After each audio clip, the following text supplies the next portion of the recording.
Jesus invites us to love even our enemies. One may wonder whether it is really possible to do so, because we realize how difficult it is to love our own friends, our own family people. Then is it possible to love our enemies? My dear sisters and brothers, today's Gospel passage is a continuation of last week's passage from Luke's Gospel. It's supposed to be the Sermon on the Mount. In Matthew's Gospel, we find Jesus saying the same thing, same ideas, sitting, preaching from the mountain. But in Luke's Gospel, he comes down to the plains and he gives. And Matthew's Gospel, we find 8 blessings. Blessed are those, blessed are those. Whereas Luke's Gospel, we have only 4 blessings, and then followed by 4 woes that we read last week. And today's passage is a continuation of that passage, where some random thoughts are put there, but very challenging. On the one hand, Jesus seems to be very practical in his teachings when he gives his examples of parables, allegories, stories to explain great theological insights. On the other hand, sometimes his teachings sound to be very humanly speaking, impossible to follow. For example, today's passage, he says, do to others what you like others to do to you. It's very simple. That is known as a golden rule. Many of the world religions follow this one golden rule. If I don't want to harm others, I don't want others to harm me. Same thing, I don't want to harm others. It seems to be very simple. Then he says, love your enemies. It's very, very demanding, and it makes us think, how is it possible? We know how difficult it is to love our own friends, our own family people.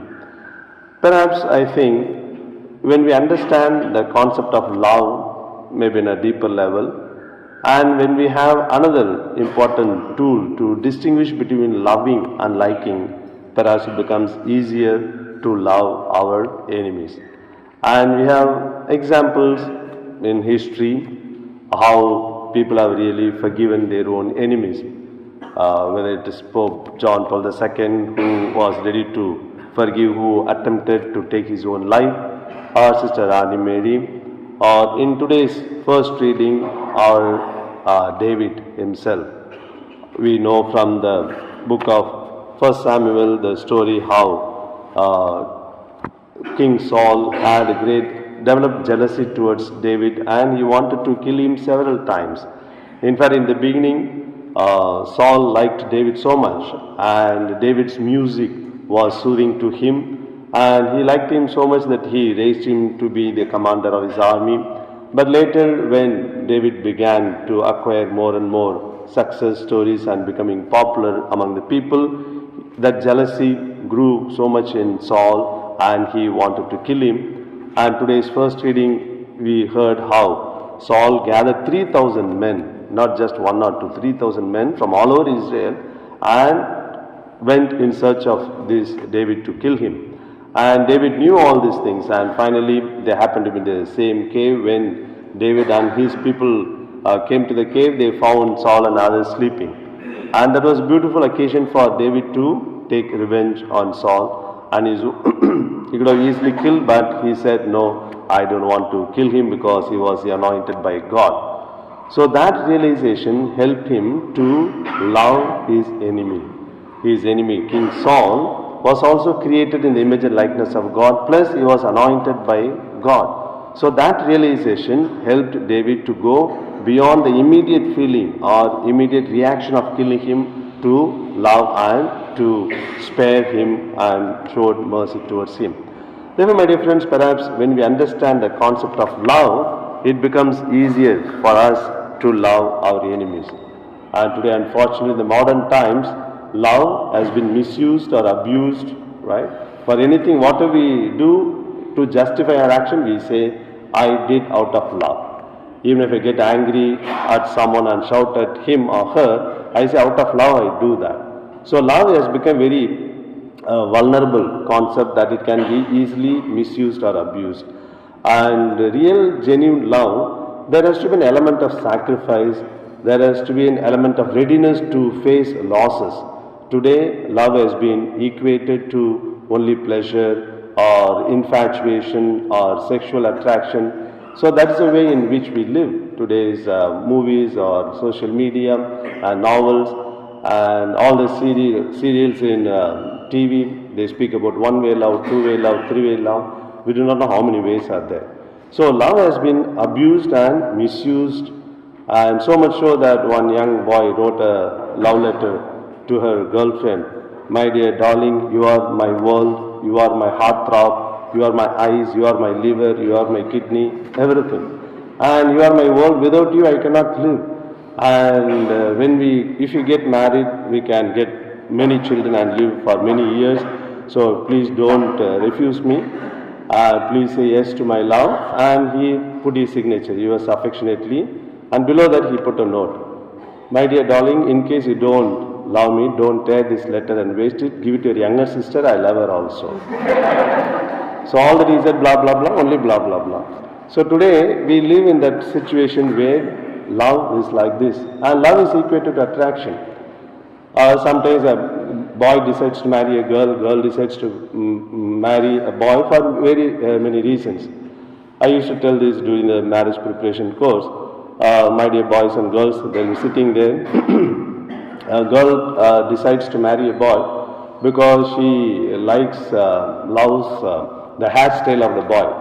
It's okay, there's nothing wrong in liking or loving the hairstyle, but don't marry only for the hairstyle. Because after some years, you know what will happen, right?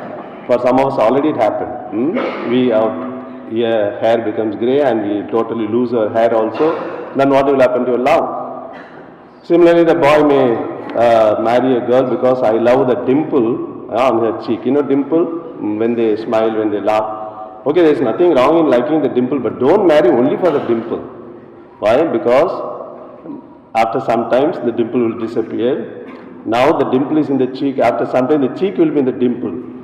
Like that. Then what will happen to your love? So precisely that is the point of my sharing. We need to make the difference between loving and liking. And often we think both loving and liking is equal, one and the same.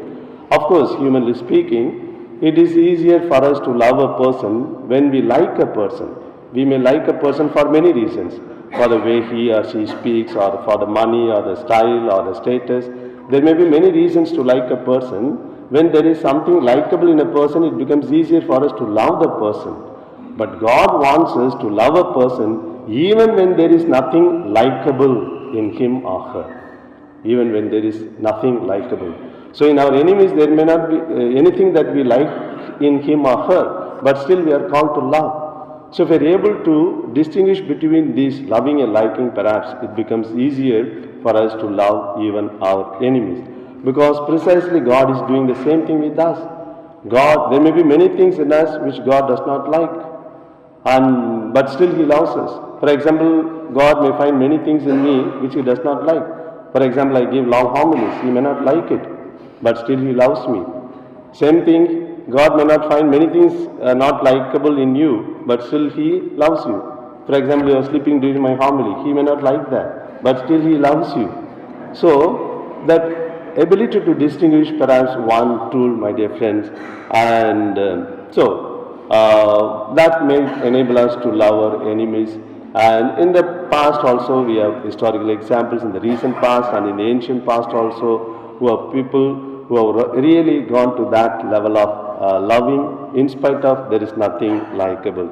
And we can reflect many things from Jesus' sayings today. Maybe one more thing we can reflect, that is, don't judge others. How difficult it is for us not to judge anyone. In fact, humans as we are, rational beings as we are supposed to judge. That judgment, not only judging human persons and their actions, moral actions, etc. Even any judgment, as we walk, I judge the height of the steps. Then I adjust accordingly. Judgment is part of our life. And when we look at the person, immediately form an opinion of that person. It's a judgment. But Jesus invites us not to be carried away by prejudices and past experiences and brand him or her, he is like that, she is like that, because that will affect our human relationships. And when human relationships are affected, naturally we cannot relate to God, because God also we try to judge. In the past I prayed for so many things He did not give, so now I will not pray, or I will keep away. God is not loving me, God is not caring for me, etc. So that judgment mentality is very, very difficult, very, very problematic in our relationships with nature, with one another, and with God. Also, when Jesus says don't judge others, there's a great meaning behind that, because a genuine judgment should be always impartial, right?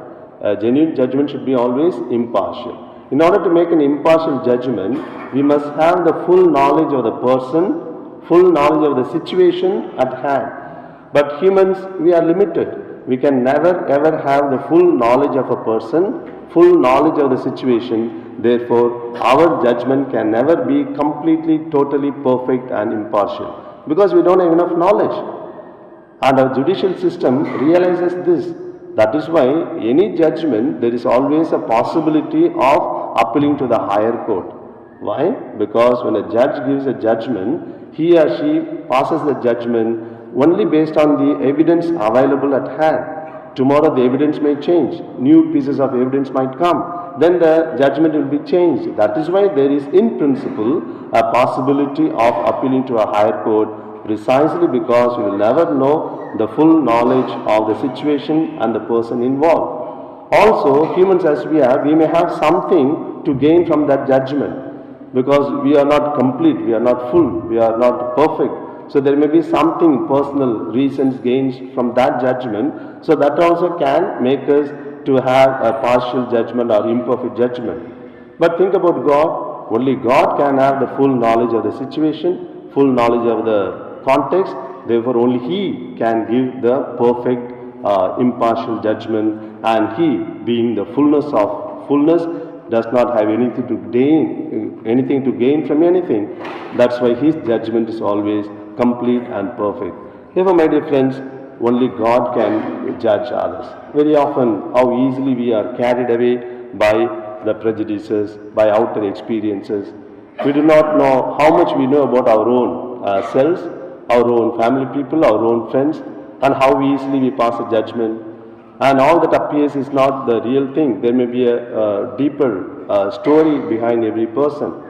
In my email ID, the last signature thing, I used to keep one. Let us be little more kind to one another, because we do not know the battles the one fights in his or her life. Let us be little more kind to one another, because we do not know the battles the person is fighting in his or her own life. In fact, my former bishop, Anthony Devota, some of the fathers may know, he appreciated that signature. But he never followed that. That is another thing. Because he was getting angry with the priest and all. That's okay, that's up to him. So, let us be kind, because what we know about one another and how easily we are carried away by the prejudices.